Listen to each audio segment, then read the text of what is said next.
Gérald Kierzek, justement, vous prenez la parole, vous allez la garder. On parle de ce trouble qui est assez méconnu et dont on ne comprend pas vraiment les causes. L'autisme, il y a une grande étude qui vient d'être lancée à Montpellier et qui va nous dire si les modes de vie ne seraient pas en cause, en tout cas déclencheurs de ce trouble. Exactement. Alors, déclencheur, cofacteur, facteur de risque. En tout cas, on sait, il y a consensus scientifique pour dire qu'il y a une piste génétique. Ça, c'est sûr qu'il y a une génétique pour favoriser l'autisme, mais il y a peut-être d'autres choses qui vont intervenir et c'est dans le Figaro Santé notamment qui reprend cette étude pour voir si d'autres facteurs comme les pesticides, les métaux, les habitudes de vie comme le fait de fumer ou le stress ne seraient pas finalement des facteurs de risque qui, combinés avec la génétique, plus des habitudes de vie ou des facteurs environnementaux, la combinaison des deux ferait que l'autisme pourrait apparaître. Alors, si toute la communauté scientifique est assez d'accord pour cette piste génétique, il y a même des gènes qui ont été identifiés, tous ces autres facteurs, on n'en a pas grande idée.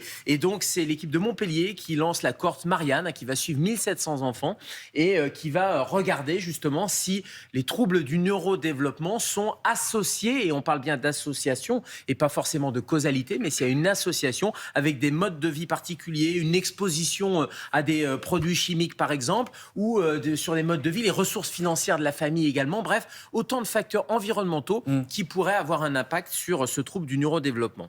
Vous dites trouble du développement, du neurodéveloppement. C'est vrai qu'on a du mal à percevoir ce que c'est exactement l'autisme. J'ai l'impression que c'est un trouble, je ne sais pas si on peut dire une maladie d'ailleurs, parce que c'est pas très, très clair, mais qui a plusieurs visages. Il y a plusieurs visages et c'est pour ça qu'on parle maintenant de troubles du spectre autistique qui s'intègrent dans des troubles du neurodéveloppement. En fait, on ne devrait pas dire un autisme, mais des autismes. Il y a probablement plusieurs formes d'autisme, plusieurs visages, comme vous le dites. Il y a 700 000 personnes qui sont concernées en France. Parmi ces 700 000 personnes, il est probable qu'on requalifie dans quelques années des choses qu'on appelait troubles du spectre autistique et puis on va trouver un autre nom, probablement une autre cause. C'est 1% de la population, mais dans certaines familles, ça monte jusqu'à 10%.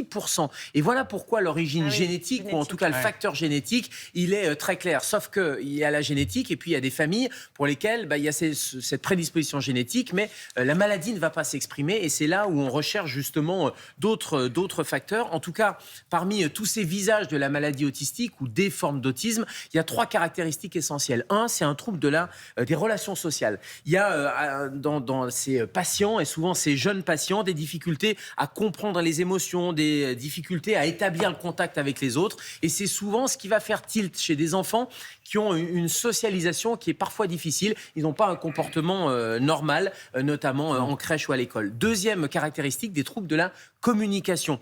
Ça peut être un trouble du langage, par exemple, comme ça peut être une répétition des mêmes phrases. On voit bien que l'acquisition du langage ou l'acquisition de ces relations sociales et de ces relations de communication sont difficiles. Et puis, la troisième caractéristique, ce sont des troubles du comportement avec des activités qui sont un peu restreintes, avec des comportements un peu répétitifs. Vous savez, c'est ce fameux balancement. On a un peu cette image un peu d'Épinal. Et puis, il y a des petits signaux d'alerte. Les signes d'alerte, c'est le bébé qui ne tient pas bien sa tête.